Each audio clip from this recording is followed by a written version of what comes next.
A continuación, vamos a dar pase al doctor Juan Fernández.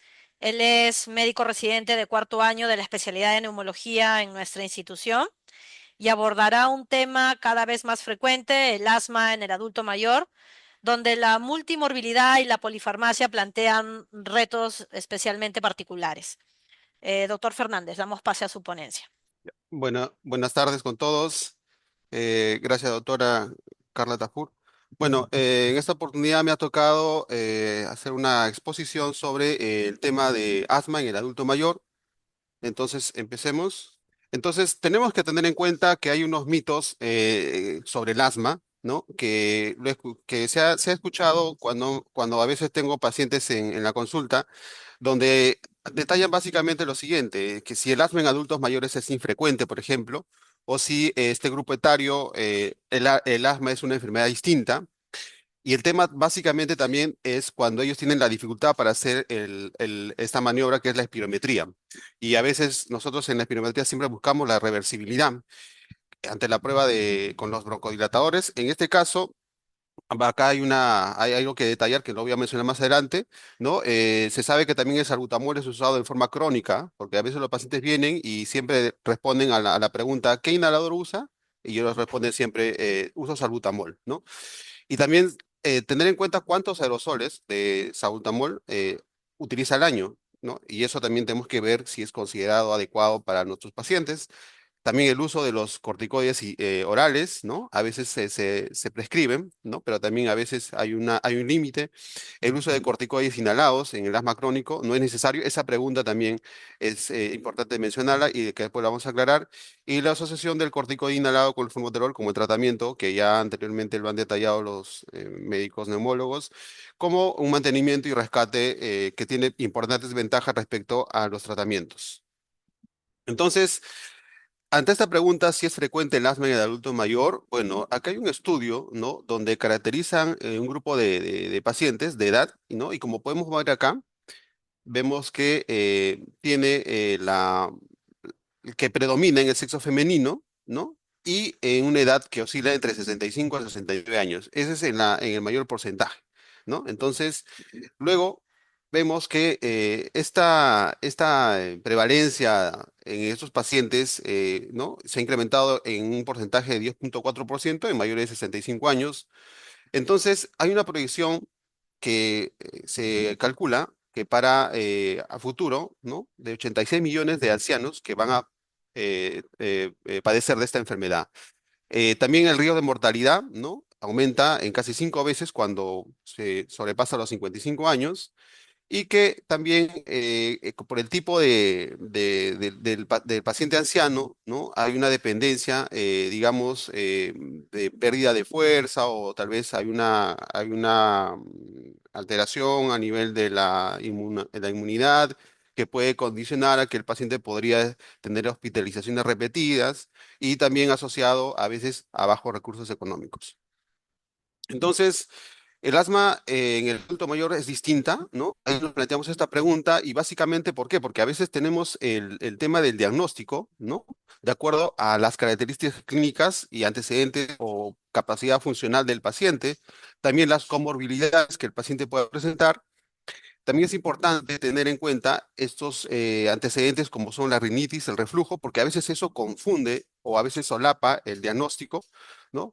También los pacientes adultos mayores tienen deterioros cognitivos, ¿no? Que eso van a influenciar en el pronóstico y en el tratamiento, en cómo debería tomar su tratamiento, evaluar las comorbilidades asociadas de acuerdo al tratamiento que uno brinda, porque muchas veces estos medicamentos producen algún efecto adverso, ¿no? Como ahí mencionamos a la cabeza, puede ser osteoporosis al uso de corticoides. Y se prefiere el término de asma geriátrica, ¿por qué? Porque implica una aproximación racional y tener algo, un enfoque multidimensional a esta enfermedad en una población bastante frágil como son los adultos mayores.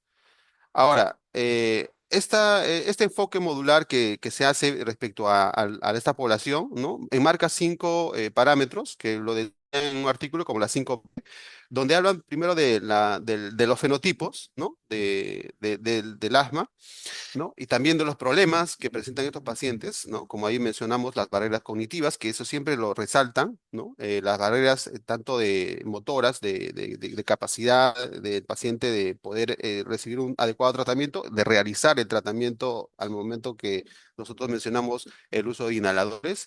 ¿No? De la colaboración, porque a veces tiene que haber unas decisiones compartidas, tanto el paciente y la familia, la práctica, porque hay manejos agudos, ¿no? Hay que manejar también las infecciones, tener objetivos a futuro para poder controlar estos síntomas. Y la farmacología, que digamos, hay el uso de esteroides, ¿no? Y que a veces cuando no hay una respuesta adecuada, nosotros ya podríamos estar orientados a la terapia biológica.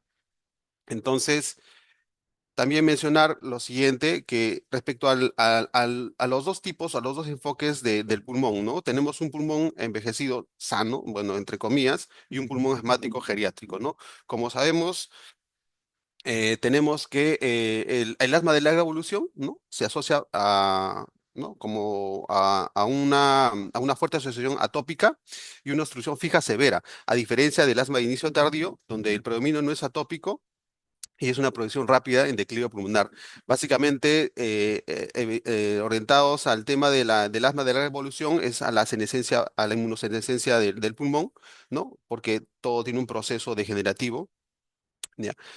Y luego, respecto a, hay dificultades que tenemos que enfrentar en el adulto mayor. Por ejemplo, vuelvo a mencionar el deterioro cognitivo, ¿no? Las condiciones de antecedentes, por ejemplo, neuromusculares en estos pacientes, ¿no? Como hay pacientes que tienen enfermedad de Parkinson, hay a veces han tenido secuelas neurológicas, como secuelas de un ACV, ¿no? El desacondicionamiento físico, ¿no? Llámese porque hay pacientes que pueden ser obesos, ¿no? Hay veces pacientes que pueden tener bastante pérdida de la masa muscular, pues eso tener en cuenta bastante. La alteración en el metabolismo, ¿no? Obviamente de acuerdo a la valoración del riesgo de los efectos adversos de las drogas que podamos usar con estos pacientes. La pérdida de la fuerza, elasticidad en los músculos, claro, porque a veces cuando están asociados, por ejemplo, a artritis, hay dolor, entonces eso dificulta el uso del tratamiento en la terapia inhalatoria, ¿no? También tanto el deterioro cognitivo puede asociarse a problemas para adherirse al tratamiento y bastante frecuentemente el tema de la comorbilidad asociada a la polifarmacia en los pacientes ancianos. Entonces, esto es una adaptación de un cuadro donde básicamente ahí mencionan todos los factores que se tiene que ver cuando nosotros, por ejemplo, queremos ver el enfoque, ¿no? Acá voy a poner un ratito el puntero, ya. ¿No? Por ejemplo, tenemos que ver bastante con el tema de la adherencia, hospitalizaciones, ¿no? La técnica inadecuada, ¿no? Hay infecciones asociadas, todos los factores de comorbilidad, los factores de alteración cognitiva, puede haber ansiedad, depresión, aislamiento social, alteraciones en la respiración, ¿no? Obesidad, obstrucción al flujo aéreo, inflamación, limitación al ejercicio, pacientes ancianos que son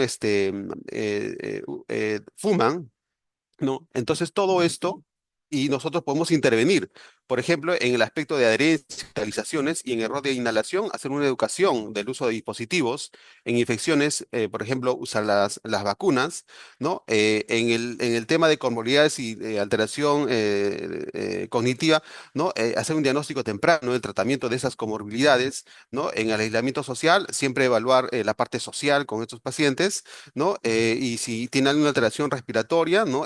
Siempre la terapia de la reeducación respiratoria, ¿no? Por ejemplo, en los pacientes que son obesos hay que hacer una evaluación nutricional, ¿no? Si hay una obstrucción al flujo aéreo, en este caso, por ejemplo, hacer un mayor enfoque en el apartado de laboratorio de espirometría, ¿no? Y si el paciente, por ejemplo, tiene inflamación, ¿no? Ahí ver el tratamiento con fármacos que lo están usando quizá de manera crónica y en la limitación al ejercicio, enfocarnos bastante en lo que es la rehabilitación respiratoria y en el tabaco, obviamente, ¿no? La cesión tabáquica que es muy, muy importante. Entonces, cuando nosotros queremos hacer el diagnóstico en un paciente de edad avanzada, tenemos las pruebas funcionales, ¿no? A la cabeza, la espirometría, ¿no? Que obviamente al pasar de los años hay una disminución en porcentaje de cuál los pacientes pueden hacer bien esta prueba, ¿no? Por ejemplo, hablamos de pacientes de edad de 90 años. Hay pacientes que pueden hacer la prueba, pero es un porcentaje bastante reducido, ¿no? Acá hablamos de menos del 9%. Incluso en pacientes adultos, ¿no? Que no son adultos mayores, hay un 50% de dificultad para poder hacer adecuadamente la prueba de la espirometría. Obviamente eso asociado a un deterioro cognitivo que ocasiona una discapacidad para poder realizar una prueba adecuada. También valorar con, por ejemplo, este es el Mini Mental, es un test para nosotros poder valorar la capacidad cognitiva, ¿no? Si el paciente va a poder realizar o no la maniobra de la espirometría. También se menciona, por ejemplo, el test del reloj, el test del polígono, ¿no? Si eso podría orientarnos a que el paciente podría realizar la prueba de espirometría, ¿no? Nos ayudaría bastante. ¿No? Porque sabemos que a veces los pacientes son capaces de realizar la espirometría. El uso del BEF6 es importante, aunque actualmente con la última actualización de espirometría, ¿no? Ya no se habla de un tiempo determinado, ¿no? Para poder, para la curva. ¿No? Pero se menciona este apartado del BF6 que podría ¿no? mencionarse como un reemplazo en la capacidad vital, ¿no? En pacientes que no llegan a una aspiración completa por poco esfuerzo, ¿no? Y haríamos la relación y podríamos obtener si sale por debajo de 0,7 y si hay una respuesta también a broncodilatador, ¿no? Para poder tener un diagnóstico. Y también tenemos que tener en cuenta que saber interpretar las pruebas porque sabemos que estos pacientes por el tema de la inmunosenescencia, de la degeneración en la parte, en el apartado respiratorio, ¿no? Hay una rigidez, hay mayor hiperreactividad y a veces los pacientes ya vienen de fondo con una hiperinsuflación que podrían alterar la interpretación de la prueba de la espirometría. Este artículo habla básicamente sobre, ¿no? Básicamente evalúa parámetros en los pacientes adultos mayores, ¿no? Para que ellos puedan llevar un control adecuado con la terapia inhalatoria, ¿no? Menciona, por ejemplo, acá la velocidad de procesamiento, la evaluación de la memoria a largo plazo, las funciones ejecutivas, la función cognitiva global y la fluidez verbal, ¿no? Esto básicamente porque en los adultos mayores con asma, ¿no? Tenemos que asegurar estas intervenciones de no de uso correcto y eso no podríamos, digamos, basarnos en eso y simplificar las tareas y eso podría reforzar a que el paciente podría sobrellevar el deterioro cognitivo y de esa manera ¿no? evitar que tenga un manejo subóptimo de la enfermedad, porque si no pudiera entender o realizar las maniobras para su tratamiento, no vamos a llegar a un tratamiento adecuado. Entonces, hay principales inconvenientes en el diagnóstico del asma geriátrica, por ejemplo, ¿no? Volvemos a mencionar la espirometría, ¿no? Acá básicamente podría haber ausencia de reversibilidad, como sabemos, el cambio que a veces ya es irreversible, ¿no? En el apartado de la musculatura bronquial se puede formar, se puede dar en la espirometría una ausencia de la reversibilidad, ¿no?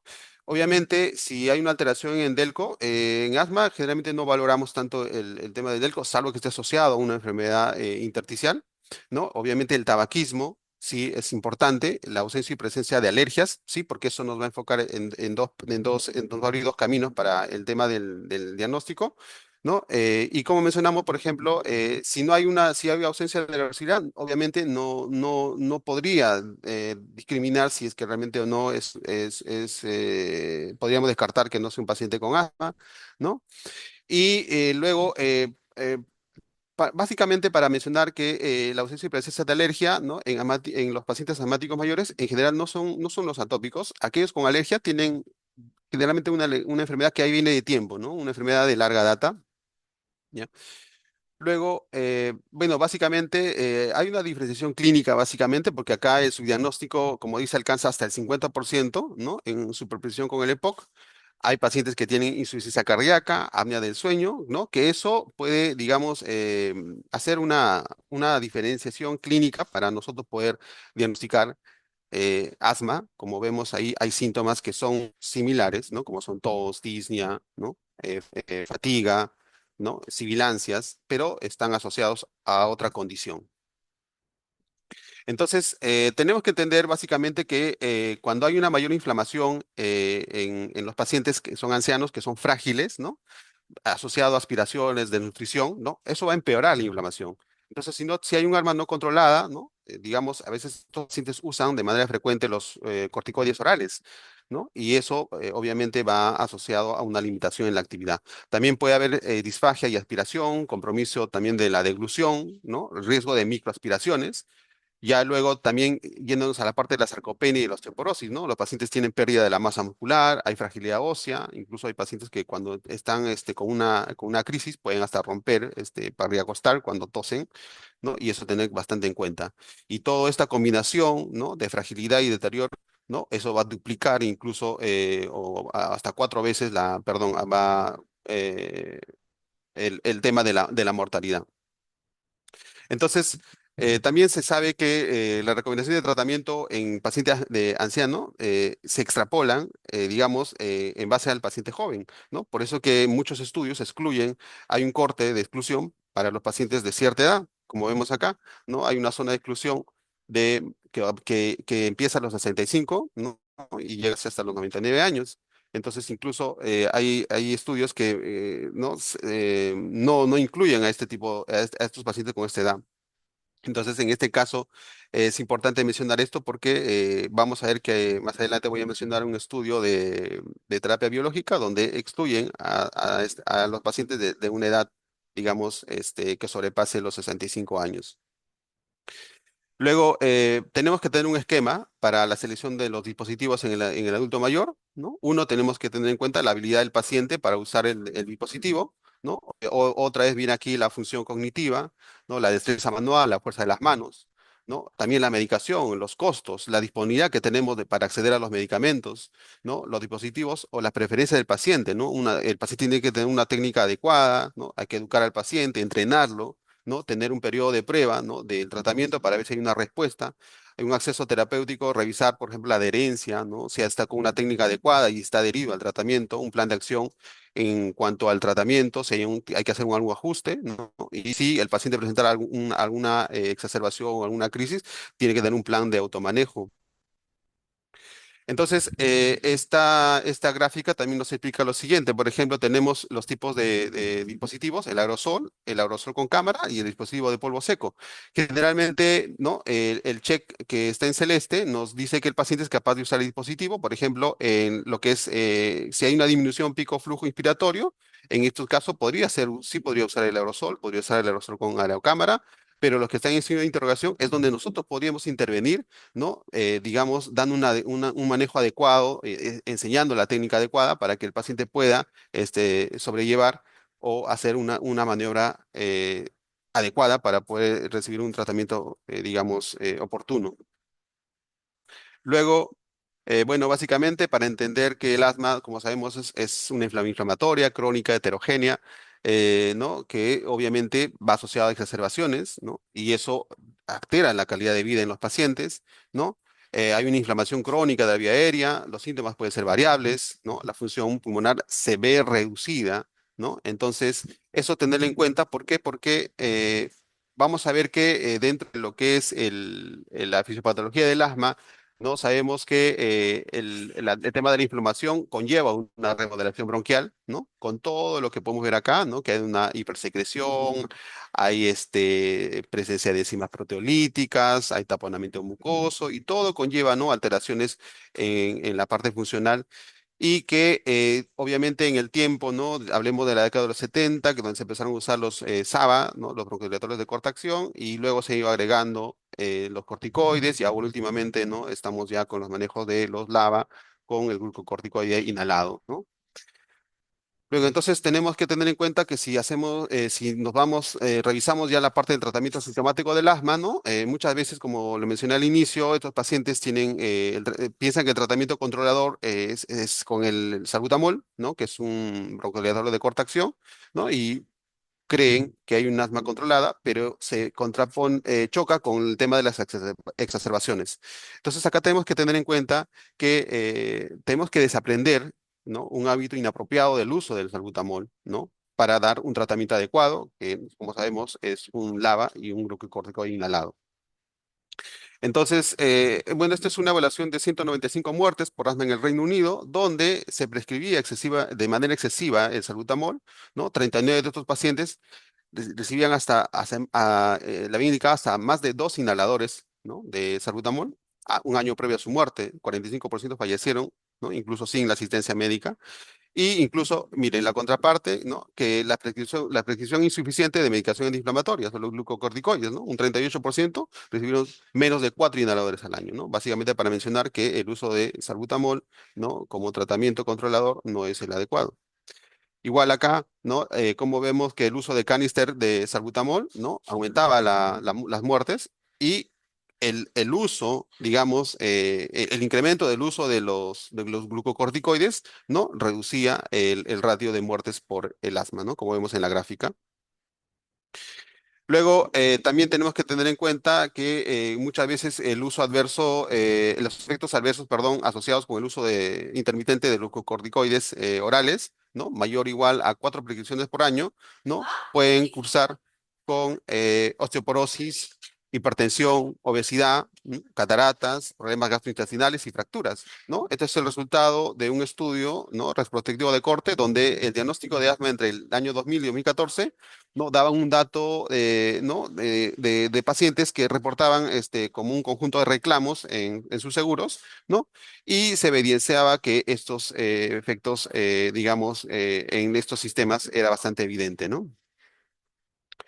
Luego, para mencionar qué recomienda la guía Gina, ¿no? Sabemos que tenemos los tracks 1 y track 2, el step 1, el step 2, ¿no? Y el track 1 que es el preferido, ¿no? Donde el uso de glucocorticoide con formoterol, según necesidad, en el rescatador, ¿no? Preferido en el uso de asma leve, moderado y grave. Ahora, para mencionar por qué usamos el salbutamol, ya lo he mencionado anteriormente también, por el tiempo de acción, que se actúa en 1 a 3 minutos, ¿no? Equivalente a lo que actúa también salbutamol, pero con la salvedad que el salbutamol tiene un tiempo de acción más prolongado, ¿no? Y mejora la BF1 y es tan rápido y eficaz, ¿no? Con el formoterol como con salbutamol. Entonces, acá hay a evaluar tanto el track 1 como el track 2, ¿no? Gina mantiene la preferencia del track 1, ¿no? El glucocorticoide inhalado con el formoterol como rescate, pero también menciona que track 1, o sea, la estrategia MART, ¿no? Es más segura para prevenir la mortalidad en el adulto mayor, ¿no? En el aspecto del uso de cada vez que el paciente sienta que necesita aire, se esté tratando la inflamación subyacente, ¿no? El track 2 sabemos que como usaba como rescate solo se considera si hay una adherencia perfecta al glucocorticoide basal. Sin embargo, muchas veces por el mismo mecanismo de acción del medicamento, se asocia con taquicardia basal, temblor esencial, hipopotasemia. Entonces, eso tenemos que tener mucho cuidado en el uso de salbutamol, ¿no? Principalmente para los pacientes ancianos. Hay que hacer un ajuste de dosis, ¿no? Por ejemplo, a diferencia del adulto joven, ¿no? En este caso, en los mayores escalones, tanto del 3 y 4, ¿no? Podríamos, ¿no? Si el paciente no controla con dosis bajas de glucocorticoide inhalado formoterol, se podría subir a dosis medias, ¿no? Pero tendría que sugerir la optimización de la técnica y de la aerocámara. Ya en la triple terapia, la asociación con meclidinio o tiotropio, se menciona que es sí efectivo en adultos mayores, pero sí es que hay un componente ya, como mencioné anteriormente, de una remodelación fija, ¿no? Hay que vigilar, obviamente, el uso, si usamos los LAMA, vigilar los efectos anticolinérgicos, ¿no? Más que todo en los pacientes varones y en los pacientes que tienen antecedentes de glaucoma de ángulo cerrado. Esto para ver básicamente el inhalador de dosis media, ¿no? Que básicamente en el paciente anciano, cuando hay una discapacidad, hay una pérdida de la capacidad cognitiva, ¿no? Ver el tema de si requiere una coordinación bastante requiere coordinación mano-pulmón, ¿no? Suele perderse generalmente el paciente con artrosis, ¿no? En el tema de los inhaladores de polvo seco, ¿no? Depende totalmente del flujo inspiratorio pico, ¿no? En estos casos hay que tener en cuenta que los adultos mayores tienen debilidad muscular y no logran generalmente los 30 a 60 litros por minuto que son necesarios para dirigir el polvo. Luego el uso de corticoides orales, ¿no? Hay que tener en cuenta que deben ser ciclos cortos, tiene que haber una protección inmediata, ¿no? Si el paciente recibe más de 2 ciclos al año, ¿no? Evaluar siempre con densitometría ósea, el uso de bifosfonatos de forma profiláctica, y hay una alternativa biológica, ¿no? Que ya lo vamos a mencionar más adelante. Entonces, hay fenotipos y biomarcadores en el paciente adulto mayor, como es el perfil TH2 eosinofílico, ¿no? Estos pacientes responden bien a los glucocorticoides, ¿no? Pero si hay un conteo de eosinófilos de mayor a de 150 a 300, ¿no? Hay que ver el tema de manejo con glucocorticoide. El perfil TH2 low, ¿no? El neutrofílico, ¿no? Es común en fumadores y en pacientes obesos, ¿no? Aquí los corticoides inhalados son menos efectivos. Gina sugiere, digamos, en este caso, considerar el uso de macrólidos, ¿no? A dosis bajas, 3 veces por semana, por su efecto antiinflamatorio. Obviamente descartar micobacterias y prolongación del intervalo QT en el paciente anciano. Terapia biológica, solamente para mencionar, tenemos que tener primero lo siguiente en cuenta: adherencia y técnica perfecta, verificar si el paciente lo cumple o no lo cumple, manejo de comorbilidades, ¿no? Si no se tratan el ERGE, no se controla el apnea del sueño, entonces tenemos que valorar primero eso antes de pasar a la terapia biológica. El asma no controlada, mayor de 2 exacerbaciones graves, el uso de glucocorticoides orales, ¿no? Y el uso, incluso tanto como mantenimiento, ¿no? Entonces acá tenemos que tener que la terapia biológica es un concepto central, ¿no? Se rompe el ciclo de atacando la vía de las vías inflamatorias sin efectos sistémicos, como es el uso de los glucocorticoides, ¿no? Indicaciones, como mencioné, para una transición, ¿no? Si hay un fallo en el control de altas dosis ya con glucocorticoide, con LABA, ¿no? Y estos efectos, obviamente, adversos inaceptables que podemos tener inducidos por los esteroides. Y el perfil de seguridad geriátrico, hay estudios que señalan que mayores de 70 años demuestran seguridad y eficacia equivalente a cortes de jóvenes, aunque hay un estudio que voy a mencionar un artículo, ¿no? Que llama la atención. Por ejemplo, puntos de corte, biomarcadores, criterios de selección, básicamente para mencionar, por ejemplo, el biológico que es omalizumab, que es un anti-IgE, ¿no? Acá el biomarcador clave, por ejemplo, un IgE total de 30 a 1500, ¿no? Sensibilización a aeroalergenos y considerar en el adulto mayor, por ejemplo, menos efectivo si el asma se inició en la vejez, asma de inicio tardío, ¿no? Entonces señalan ciertas características de cada terapia biológica, ¿no? Con su diana y los marcadores claves que presentan, ¿no? Que se podría revisar a mayor detenimiento. El protocolo de evaluación en respuesta, obviamente, si tenemos que tener valorar la respuesta, ¿no? Ver los criterios de éxito, siendo reducción del 50% o más en la tasa de exacerbaciones anuales y mejoría significativa, reducción de eliminación del uso de glucocorticoides orales. E importante mencionar, antes de iniciar la terapia con un anti-L5, por ejemplo, que va a bajar drásticamente los eosinófilos, descartar la parasitosis, que puede causar un síndrome de hiperingestación. Esto es lo que le quería mencionar, que es terapia biológica en pacientes ancianos, ¿no? Como vemos acá, básicamente los estudios, ¿no? En pacientes de edad de mayores de 65 años generalmente no se han hecho ¿no? mayores estudios, más todo, como dice, se extrapola de población joven a población adulta, ¿no? Como vemos acá en este estudio, pero sí está a futuro poder hacer más estudios. Entonces, tenemos que implementar una estrategia de práctica geriátrica, ¿no? Hay que hacer una fenotipificación precisa, superar las barreras logísticas y hay que hacer un monitoreo y ajuste para dar un adecuado tratamiento. En resumen, tenemos que tener estrategias de farmacoterapia, ¿no? Hay que tener valorar los factores de riesgo, ¿no? Y tener bastante énfasis en la educación sobre el tratamiento que el paciente adulto mayor va a recibir. Y en el futuro, por ejemplo, tenemos que ver básicamente que el tratamiento ya no puede definirse por la tolerancia pasiva, sino que a los daños colaterales de los esteroides. Entonces, por eso que la terapia biológica es algo prometedor. El diagnóstico, diferenciar de POC de ACOS, hay una estructura, ¿no? Como le mencioné, la 5P, ¿ya? Y la intervención, defender el uso de terapias biológicas como un nuevo estándar ético para este tipo para los pacientes adultos mayores. Bueno, eso sería todo. Muchas gracias.